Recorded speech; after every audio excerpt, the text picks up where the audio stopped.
One of Biden's staffers, who's worked with him for literally decades, has a pretty questionable past, and it should concern us because she's still very much working side by Biden. So Cynthia Hogan, a Biden staffer who has worked with him since the 1990s, lobbied in favor of Donald Trump's tax cuts for the rich. And she did so while she was working as a lobbyist on behalf of Apple, which of course very much wanted these tax cuts for corporations and the wealthy. Now, she was the lead lobbyist for Apple as she was helping to push for the approval of Donald Trump's tax cuts. The 2017 Republican tax law slashed the previous 35% corporate tax rate and passed a range of provisions that mostly benefited the wealthiest 1%. Apple stock quickly hit record highs and enriched shareholders, including 43 GOP lawmakers who championed the law while holding all sorts of individual stocks. This is fantastic reporting from Ida Chavez over at The Intercept. Please read the full piece because it is fantastic and it gives you more details into Cynthia Hogan's past. Now, why is this relevant today? It's relevant because she still is very much connected to Joe Biden, is still working with Joe Biden, especially when it comes to the transition from the Trump administration to the Biden administration.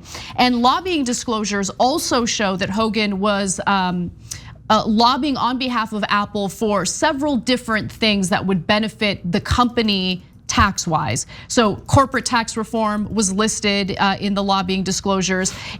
International tax reform was also included, state sales tax, and taxation of digital goods. So she had this multi-pronged approach as the lead lobbyist from Apple to essentially push for lower taxes for corporations. Now, a lot of money was spent by Apple on that lobbying effort. As The Intercept reports, for all of 2017, Apple registered spending nearly $7 million lobbying Congress and the administration directly.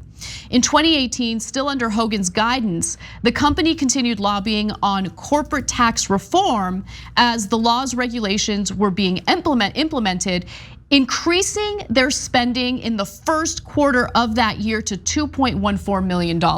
Okay, so you actually will see this huge spike in lobbying expenses from Apple in the year 2017, and I think that's telling because that's the year when most of the debate and lobbying took place in regard to Donald Trump's tax cuts for the wealthy.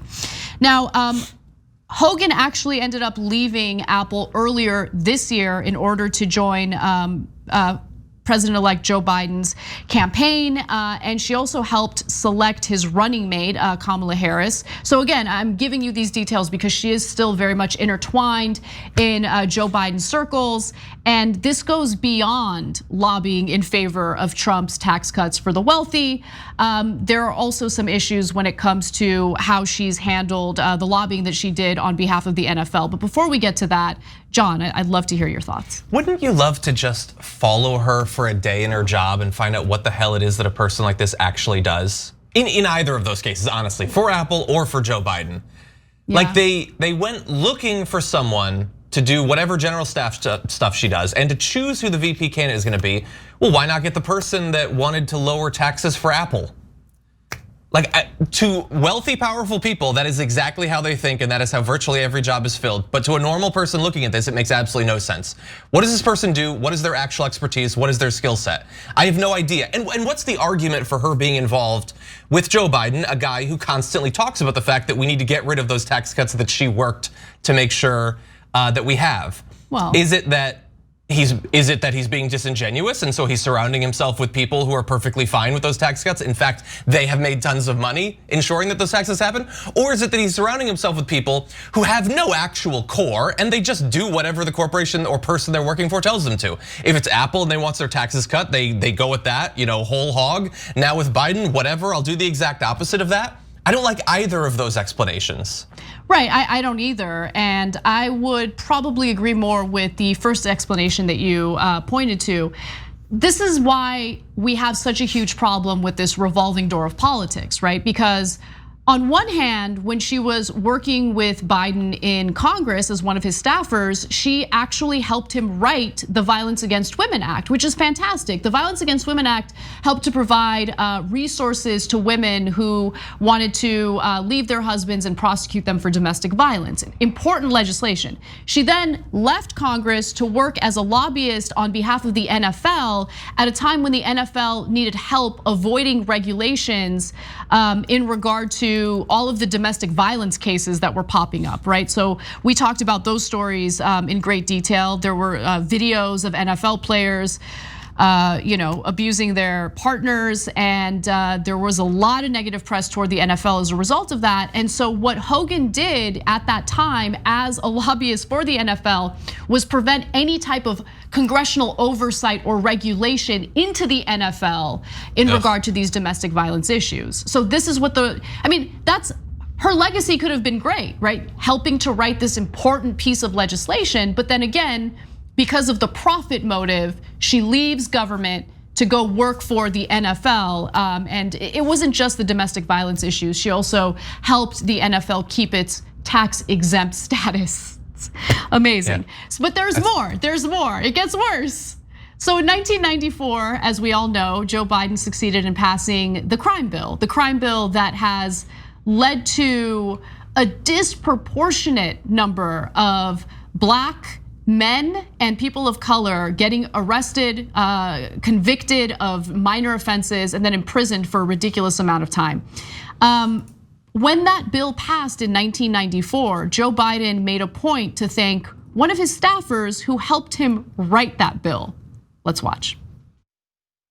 I want to start off and again pay tribute to the chief counsel of the Judiciary Committee, Cynthia Hogan.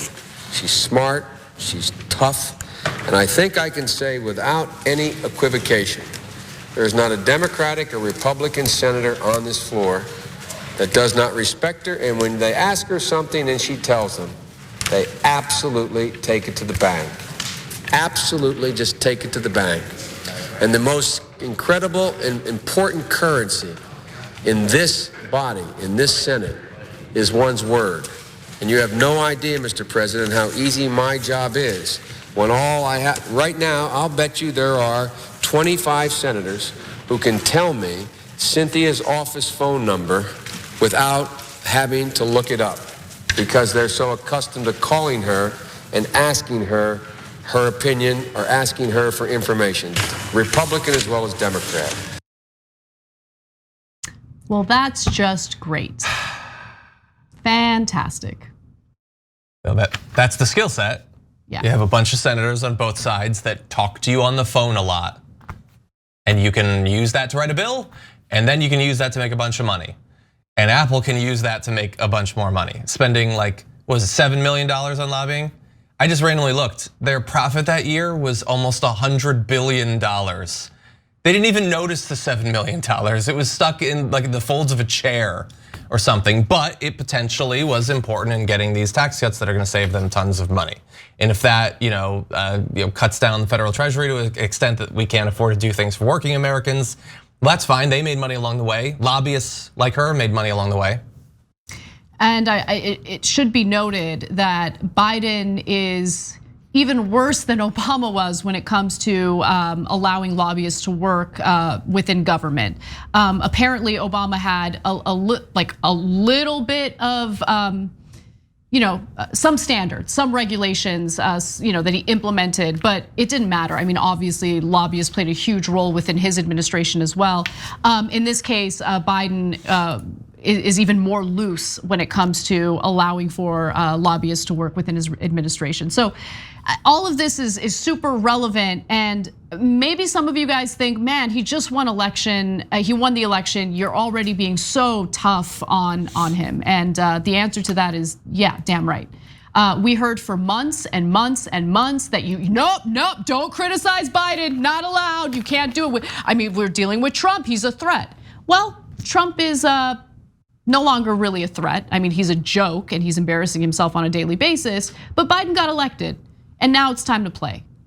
And I'm not doing it to be unfair. If Biden does something great, we'll definitely take note of it. We'll mention it on the show, we'll give you the details. Cynthia Hogan, not great. not great. Neera Tanden, definitely not great. A host of other people that I've mentioned on this show being chosen to serve in his cabinet, not great. But if there is someone who ends up being great, we'll make sure we'll let you know about that. Thanks for watching The Young Turks, really appreciate it. Another way to show support is through YouTube memberships. You'll get to interact with us more. There's live chat emojis, badges. You've got emojis of me, Anna, John, JR. So those are super fun. But you also get playback of our exclusive member-only shows and specials right after they air. So all of that, all you gotta do is click that join button right underneath the video. Thank you.